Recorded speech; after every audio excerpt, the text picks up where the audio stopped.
Hello students, this is R P Singh. Welcome to this channel learn maths with R P Singh. आज इस video में शिक्षा निदेशालय द्वारा उपलब्ध कराई गई कक्षा 8 गणित की वर्कशीट नंबर 4 लेते हैं। इसका टॉपिक है ज्यामितीय संरचनाओं का परिचय, भाग 2। आइए हम त्रिभुज तथा चतुर्भुज के प्रकार को पुनः दोहराएं। यहाँ पर हमें देखना है कि त्रिभुज कितने प्रकार के होते हैं। त्रिभुजों का वर्गीकरण हम भुजाओं के आधार पर तथा कोणों के आधार पर दो प्रकार से कर सकते हैं। भुजाओं के आधार पर पहला है समबाहु त्रिभुज। इसमें सभी भुजाएं बराबर होती हैं।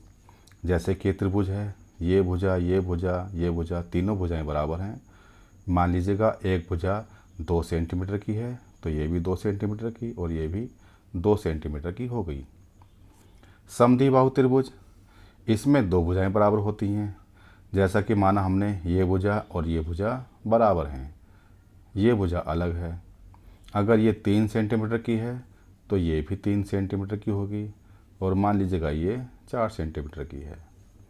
इस तरह से करेंगे हम। विषमबाहु त्रिभुज, इसमें सभी भुजाएं अलग अलग माप की होती हैं। जैसे कि यहाँ पर है, ये मानो भुजा 2 सेंटीमीटर की है, ये भुजा 3 सेंटीमीटर की है, ये भुजा 4 सेंटीमीटर की हैं।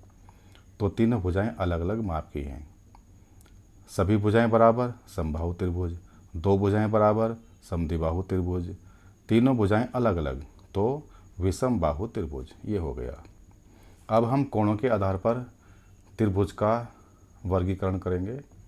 तो पहला है न्यून कोण त्रिभुज। न्यून कोण त्रिभुज में सभी कोणों का माप 90 से कम होता है। जैसे कि ये कोण है, ये कोण है, ये कोण है, सभी कोण 90 से कम के हैं। समकोण त्रिभुज में एक कोण 90 डिग्री का होता है। जैसे कि ये कोण ये 90 का है और बाकी कोण 90 से कम के हैं। अधिक कोण त्रिभुज में जिसका कोई एक कोण 90 से अधिक हो। यहाँ पर ये कोण है, ये 90 से अधिक है, केवल एक कोण 90 से अधिक का होना चाहिए, तो वह अधिक कोण त्रिभुज होता है। हम त्रिभुज का नाम अपने अनुसार रख सकते हैं।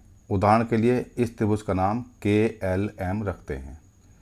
ये बिंदु K, ये बिंदु L और ये बिंदु M हो गया। प्रतीकात्मक रूप से त्रिभुजों को दर्शाना। त्रिभुज KLM, इसको हम KLM ये कह सकते हैं या फिर LMK ये भी कह सकते हैं, या त्रिभुज MKL ये भी कह सकते हैं, या MLK या KML या LKM। मतलब आप क्लॉकवाइज नाम लिखें या एंटी क्लॉकवाइज नाम लिखें, कैसा भी लिख सकते हैं। अतः सभी त्रिभुज समान हैं। इस त्रिभुज के कोणों और भुजाओं के नाम लिखो। इसमें कोण कौन सा हुआ?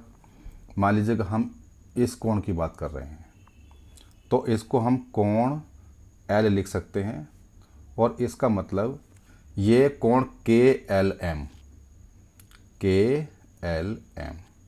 ये वाला कोण हो गया, या MLK कोण MLK इस तरह से भी लिख सकते हैं। कोण L को हम KLM या MLK लिख सकते हैं। जिस कोण को लिख रहे हैं वह अक्सर बीच में आना चाहिए। हमने कोण L को लिया तो L अक्सर यहाँ बीच में और यहाँ पर ये बीच में आ रहा है। इसी प्रकार से आप अगर कोण M को लिखेंगे तो इसको हम कोण KML या फिर कोण LMK ये लिख सकते हैं। कोण M की बात है तो M जो लेटर है, अक्षर है, वो बीच में आ रहा है। इस प्रकार से लिख लेते हैं। अपने उत्तर की पुष्टि कीजिए। क्या किसी त्रिभुज में दो समकोण हो सकते हैं? अगर आप त्रिभुज में दो समकोण बनाएंगे, मान लीजिएगा आपने एक समकोण तो ये बना लिया और एक समकोण ये बना लिया। अब क्या होगा? अगर हम इन भुजाओं को आगे बढ़ाएंगे तो ये कभी भी नहीं मिलेंगे, क्योंकि ये दोनों एक दूसरे के समांतर हो गए। जब दोनों भुजाएं नहीं काटेंगे तो त्रिभुज भी नहीं बनेगा, तो इसलिए ये स्थिति संभव नहीं है। दूसरा सवाल है, क्या त्रिभुज के प्रत्येक कोण 60 डिग्री से कम हो सकते हैं? अगर तीनों कोण 60 डिग्री से कम हो जाएंगे तो क्या होगा? तीनों कोणों का योग 180 डिग्री से कम हो जाएगा, जबकि त्रिभुज के तीनों कोणों का योग 180 डिग्री के बराबर होना चाहिए। तो ऐसी स्थिति भी संभव नहीं होगी।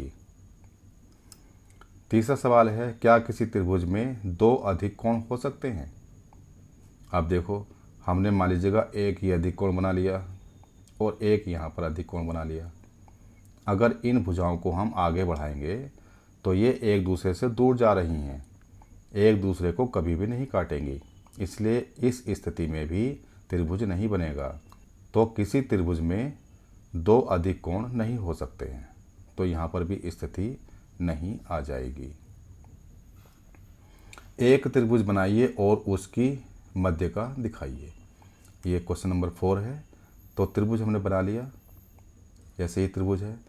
मध्य का मतलब है, अगर हम यहाँ से मध्य का बना रहे हैं तो इस भुजा को वो दो बराबर भागों में बांटेगी। तो जैसे कि ये यहाँ पर गया, इसमें ये वाला हिस्सा और ये हिस्सा दोनों बराबर होंगे। एक त्रिभुज में कितनी मध्यका होती हैं? तो अगर हम त्रिभुज बनाते हैं तो त्रिभुज के शीर्ष से मध्यका जाती है।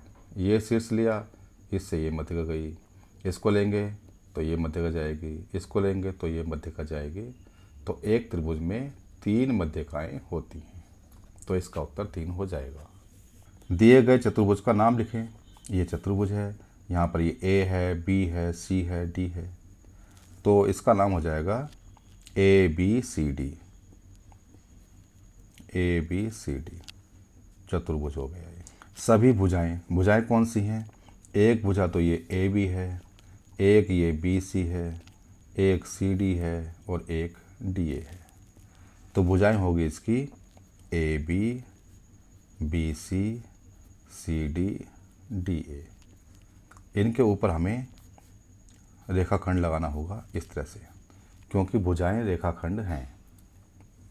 सभी कोण कौन से हो गए? पहला कोण ये है, तो हम लिखेंगे कोण A। फिर दूसरा कोण ये हो गया, ये कोण B हो गया। तीसरा कोण C है और चौथा कोण D है। ये C कोण और ये D कोण। इन कोणों को भी हम, जैसे कोण A है तो इसको DAB लिख सकते हैं या BAD लिख सकते हैं। इसी तरह से बाकी कोणों को भी हम लिख सकते हैं। अब यहाँ पर हैं सभी विकर्ण। विकर्ण कौन से हैं? विकर्ण क्या होते हैं? जैसे कि बिंदु A है, A से C को मिला दिया तो ये जो बनाया ये विकर्ण हो गया। B से D को मिलाया तो ये BD विकर्ण हो गया। तो यहाँ पर AC तथा BD विकर्ण हैं और ये भी रेखाखंड हैं, इसलिए हम यहाँ पर ये लगा सकते हैं।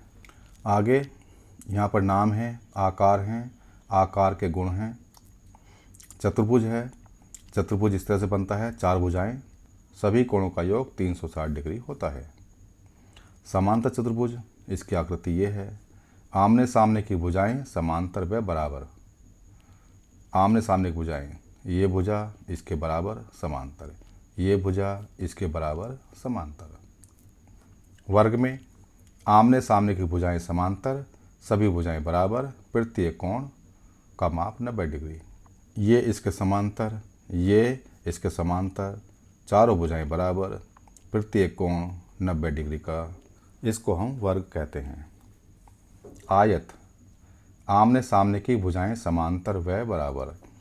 ये भुजा इसके बराबर व समांतर, ये भुजा इसके बराबर व समांतर, तथा यहाँ पर प्रत्येक कोण 90 डिग्री का है।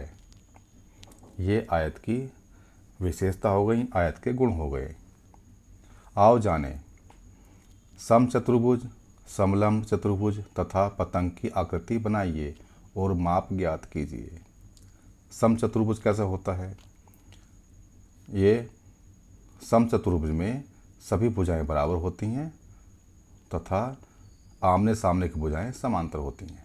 इस तरह से ये सब बराबर हैं, ये इसके समांतर, ये इसके समांतर। समलंब चतुर्भुज, समलंब में क्या होता है कि दो भुजाएं समांतर होती हैं, जैसे कि ये बना, ये भुजा इस भुजा के समांतर है और ये कोण 90 डिग्री का, ये भी 90 डिग्री का हो गया। पतंग, पतंग ऐसे होती है, ऊपर इस तरह से और उसके बाद में ये हम इस तरह से बना सकते हैं। ये पतंग की आकृति है। ये भुजा इस भुजा के बराबर होती है, ये भुजा इस भुजा के बराबर होती है। तो हम इस तरह से आकृति बनाकर उनकी माप लिख सकते हैं। प्रत्येक भुजा की माप कितनी होगी, विकर्ण कितने का होगा, कोण कितने का होगा। पहले हम आकृति बनाएंगे, फिर माप कर लिखेंगे। दूसरा सवाल है, क्या समांतर चतुर्भुज के विकर्ण बराबर होते हैं? समांतर चतुर्भुज यहाँ पर बना हुआ है और हम यहाँ पर भी दूसरा बना सकते हैं। ये एक समांतर चतुर्भुज है, इसका एक विकर्ण तो ये हो गया और एक विकर्ण ये है। तो हम देख रहे हैं कि ABCD समांतर चतुर्भुज में AC जो है इसकी लंबाई ज़्यादा है BD की लंबाई से, इसलिए समांतर चतुर्भुज के विकर्ण बराबर नहीं होते हैं। तो इसका उत्तर नहीं आ जाएगा। अब ये वर्कशीट पूरी हो चुकी है। अगर ये वीडियो आपको अच्छी लगी हो तो इसको लाइक करें, शेयर करें, चैनल को सब्सक्राइब करके बेल आइकन प्रेस कर लें, जिससे कि आगे आने वाली वीडियोज़ के नोटिफिकेशंस आपको मिलते रहें। Thank you, thanks for watching this video.